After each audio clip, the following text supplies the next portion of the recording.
Right. I think one of the things that I just want to mention is that we do what we call the non-clinical training within the DCS. The other partners are very much focused on clinical, they're very much focused on delivering a service and providing support to the health professionals within the service. We work on the other side of the fence with the inmates and with the officials. And I think that's key to actually promoting the demand for the services delivered by Right to Care, TB HIV Care and Aurum. What we do is we work on 3 programs, as been mentioned. The one is the sensitization program, where we focus on a couple of core messages, which is MSM, WSW, you know what that is, right? Women who have sex with women. We often forget that there's both sides of the fence here.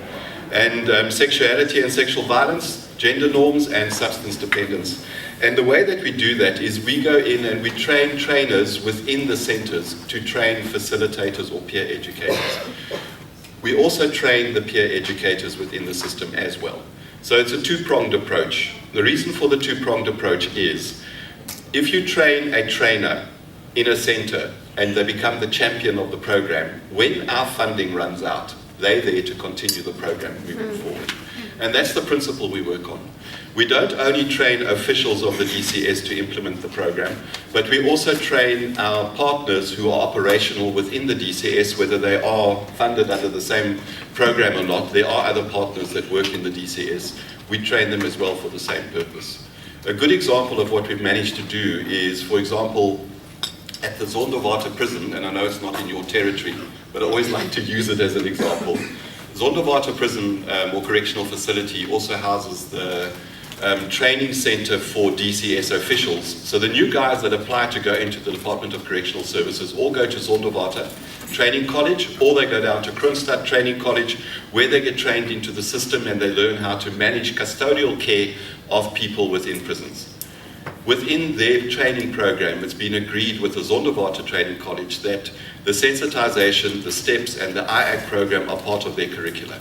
So they get trained to be trainers and to implement the program. We already at that stage start sensitizing officials to understand what happens behind the bars. You must remember how their policies and their guidelines work, right? If you go and have a look at their rules and regulations pertaining to management of people within prison, you will see that if you talk about anal sex, it's a crime. It's seen as sodomy, and the person can have an extended sentence if they get found to have been sodomized in prison. And we need to sensitize people to understand that while we talk about men having sex with men in prison, we're not saying the person is gay, and we are not saying that it's non-consensual. What we are saying is that there is an activity that takes place and it needs to be managed. If there is a rape or sexual violence that takes place, often the victim won't come forward, and that's part of what we're talking about in the sensitization. How can the officials actually help move forward? So that's the process that we use. We train trainers, we train peer educators, we implement within the prisons, and the peer educators are inmates. Anal sex is being seen as a sodomy. Therefore, in terms of legal issues, what are the red tapes within access to health care by the inmates or prisoners themselves? Yeah. There are very, very good health services available, but it's minimal. And I think one just needs to remember that the primary health care clinic that's in every center is not necessarily in the section where you find the prisoners that need it. And that is what the problem is. It's, as we talk to national DCS and as we work through the regulations, and I'm trying to think of the name that they use, but they've got 3 files of regulations pertaining to care of individuals in prison.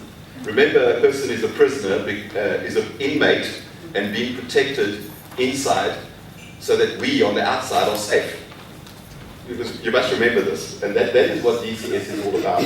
It's to incarcerate someone for a period of time so that the general public can be safe, in inverted commas. And they need to follow certain principles.